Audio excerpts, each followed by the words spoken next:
What's up? I'm Chris. I'm Rao. We're from Shikari. We're hanging out with Rob on Front Row Live. Reuniting with the guys from Enter Shikari. It's been a few years since I've actually seen you guys. So, how have you guys been in the last 3 years? I want to say. We've been very well. Yeah, we've been touring. We wrote an album. No, we probably wrote 2 albums, maybe. I don't know. We wrote a lot of music, and we played a lot of shows. Usual, standard. Very cool. Now, the last time that we actually spoke, you guys were actually you had just wrapped up the 3rd album, and with that 3rd album, you guys actually did something a little crazy. You went out to Thailand to do some recording. So, what kind of different things did you do for this record coming into it? I mean, you had to step up Thailand somehow. Yeah, we stepped up Thailand by recording it in Lincoln, England.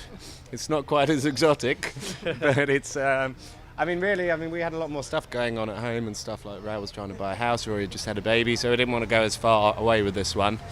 In terms of the preparation, though, I don't know. I mean, this one we kind of wrote it at home, the majority, and we just kind of went through old material that didn't get used on last albums to get us going, and then we kind of just tried focusing on completely new material as well, and got to a point where we had about 50 different song sessions on the go. And then we had to start the arduous task of scaling that down and picking which ones we wanted to take into the studio. That's the most favorite part in the production of the record. It's horrible. It really is. It's actually painful, because you get so emotionally attached to these songs. A favorite child, isn't it? It's not fun. I bet it isn't. But on this record, you guys, from what I hear, you guys actually used like a string quartet as well. Is that true? We did. Yeah. What was that like? I mean, using musicians that are not just members of the band, like what was that experience like, especially in the studio? Was there a lot of heads clashing this time? No, I mean, we hired them to do what we told them to do, so but it was wicked. I mean, like, writing for orchestral instruments is just so much fun. Like, I really miss, I used to play trumpet in an orchestra, and so it's getting back into that. It was good, and they were brilliant. They were just came in and absolutely smashed the parts. It sounded great. We were really happy. Now, with previous records, well, minus these last 2 records, there's been a 3-year gap, pretty much, give or take, for these last 2 records. And prior to that, it was about 1.5 to 2 years. What is the difference for those gaps that go on between records? Is it because certain records are giving you more touring opportunities? Is it because the writing, you're trying to figure out what you really want to focus on? What is it that takes that amount of time? I think it's a mixture of both, really. I mean, like, the first album was recorded very quickly because, we'd been accumulating all those songs over many years. So really that was just a case of getting it down. And when it came to, the second album, we'd never actually sat with a blank slate and gone, okay, we need to write a whole album. So that took us a bit of time. And then really, as the albums have gone on, I guess we've started gaining more, I don't want to say popularity, but we've definitely been able to do a lot more touring off the back of it. And, for us, it takes us a good 16 months to be able to tour a record properly, to go to each place twice or something like that. So, it's just it's taking longer, basically. Now, as you mentioned, about 60 months to tour a record. I mean, is there a sign that you guys realize, or something that happens that you guys realize, all right, it's time for a new record? Like, how do you guys know that time has come? Well, this time it was quite relaxed. Like, we didn't want to force it. We didn't want to feel pressured. I mean, we're quite lucky because we're independent, so we get to decide when we put the record out. It just kind of felt like the right time. We had a few months off and just started slowly writing. We had about 4 or 5 months just at home, then went into the studio for a few months, and then the mixing process took about 3 months. So it was it was a bit of an ordeal, but it was great to be able to have the freedom to spend that amount of time really perfecting what we wanted to put out. Now, with the 4 records that you guys have out already, is there one specific topic that you guys are most proud about that you guys actually got to put into a song? It's hard to pick one, really. I mean, we're happy we have the freedom to be able to talk about whatever we want to talk about. What about, let's put it this way, what was the hardest topic to actually put in, onto paper? I mean, it's difficult. Sometimes the lyrics can take up to, months. It's usually when we cover the more sort of romanticized, sentimental subjects, like on this album and the last, like Constellations and Dear Future Historians, are sort of slower, more what's the word I'm thinking of? I don't know, it's gone. Reflective, I guess, is not the word, but sort of.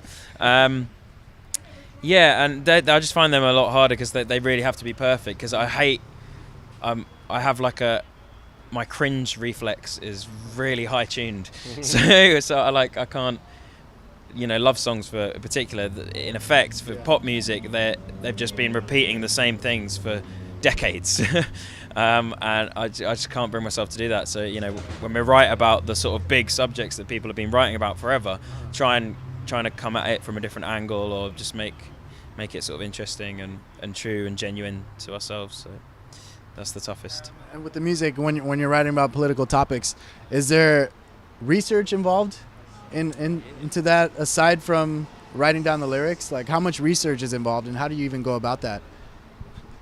I mean, I can speak for you here. I see he's researching all the time. Whether it's studying science or whether it's actually reading, keeping an eye on what's going on in current affairs, politics, everything. He's constantly doing that. It's not something that he just goes, right, I need to write an album, let's go thing. This is just something he does as a way of life almost. So yeah, it's certainly a lot of research. I guess it's just the pedestal that we're on, like the responsibility. I don't want to just make a lot of noise and shout, and then if someone goes like, oh, but that's not true, this means this, or that's not right, and I'll be like, oh, and look like a dickhead. So basically I'm just trying to avoid embarrassment by making sure everything that I'm shouting about and singing about so vehemently, so passionately, I want to make sure that the passion is worthy and it's backed up by fact. So yeah, that's what it's about, really. Let's jump back to the classical portion of this. Just like you had the string quartet, you're actually inspired by a lot of classical music as well. You do some classical stuff on the side, right? Like scores or? Just as for fun. Okay. What inspired the classical music for you? Well, the first instrument I learnt was the trumpet as a kid, and growing up playing in orchestras. Just to love that, the power of an orchestra, and you feel quite insignificant, but in a way it's quite empowering because you're part of this bigger sound. There's something quite beautiful about that. And obviously there's ties to what we do in rock music and in punk. People like, for instance, one of my favourite composers is Igor Stravinsky, and I would say he was the first punk. You could argue Wagner, if someone like classical person might be saying he might have been, but some of the stuff that Stravinsky came up with, the rules that he broke, because obviously back then, centuries ago, it was, well, actually a century ago, the rules were a lot more set in stone, and he was just came up with some incredible stuff, and I think the first breakdown as well. So yeah, he's the Don. See, I wasn't expecting to hear something like that. There's one of his tracks in particular, if you listen to it, it's got a breakdown in it for sure. We're gonna have to look out for that one. Yeah. So I mean, knowing that you know your history, you guys are well educated aside from being great musicians. I mean, if music wasn't a factor in your life, what do you guys even see yourselves doing? Do you see yourselves being into politics? Do you see yourselves, using your voice? I don't know, man. This is all we've ever done. The band's given us a lot more confidence to do that kind of thing. Without it, I guess we don't know where we'd be. We all went to university, kind of started studying certain things. We were all kind of music-based or art-based in some way. I guess if we didn't do this, we probably would have stayed at university and finished that. But to be professors, probably, huh? I don't know about that, but something creative, I think. Yeah. I mean, it's obviously hard, to find a job that involves some element of creativity. It's getting harder and harder in this world, in this economy. But that's the dream. And with that being said, is each record getting harder and harder as you guys are opening up a little more each time, and you guys are stepping it up in each record? So does that even get harder for you? It gets harder to pick the Yeah. songs, but the ideas, no. I think the more we're influenced and the more confidence we have, the easier it flows, if anything. But yeah, it's just hard to pick them.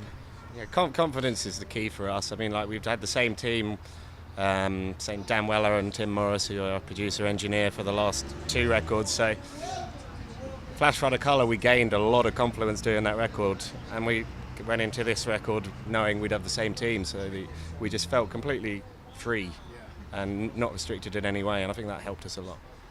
Like, a lot of bands seem to, they have like a big album where they use a big producer and they go in the studio and the producer's like, you know, buffling his feathers and be like, no, that's shit, this is it. And I don't think that would work for us. We'd be like, no, fuck off. When we just walk out, like, so we're extremely protective, like, you know, like very emotionally invested in the music, and yeah, it's very much ours. So I think having that close, tightly knit family enables us to grow. And we don't like working to a set formula or either, or it's like, because, you know, they're going to come along and they're going to say, oh, it's like, well, I, you know, have this way of writing songs or producing it that seems to work for them, and that's never a way we've approached writing music. So You guys have been out in the States, I want to say over 15, 16 times touring, maybe, if not more. This is our 21st trip stateside. That's insane. Yeah, man. That's insane. So is the States like feeling like home yet, or do you guys feel like tourists still? No, I mean, we go back and play a lot of the same venues. We, you know, see a lot of the same faces. So we always love touring the States. Definitely. we always feel very welcome. That's for sure. Lovely people. Mm-hmm. Now with your sets, I mean, your sets are incredible. There's lots of action. The light show's amazing. When you guys play performances like festivals where it's daytime, does that really affect your set because you don't have the light show that you're normally used to, or does that make you want to push a little harder on a set because you don't have that light show?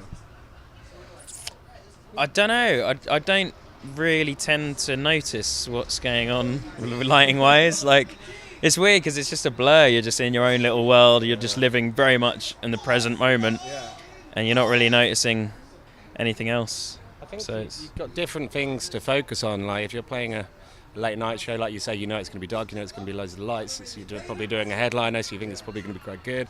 The other side to that is, you know, you could be playing in the middle of the day, the sun's out, it's brilliant, you're having a great time, you can see everyone, everything. So there's lots of different things you can grasp onto and, you know, really focus on to make the show as passionate as possible.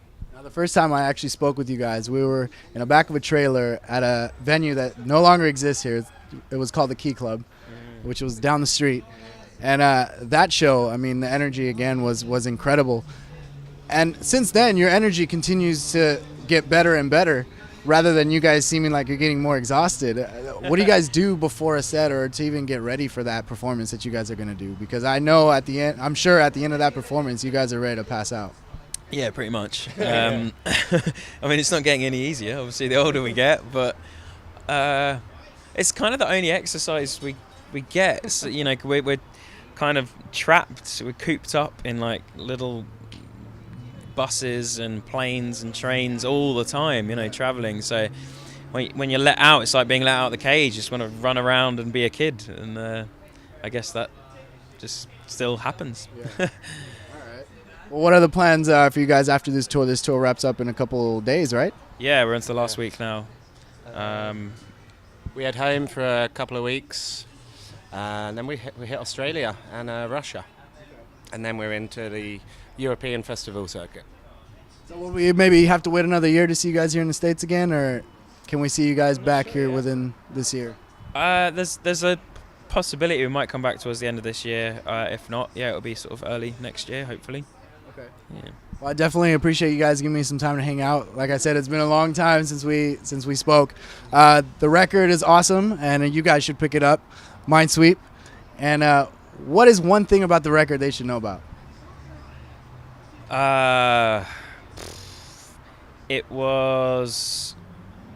Most of it was made in a old chapel.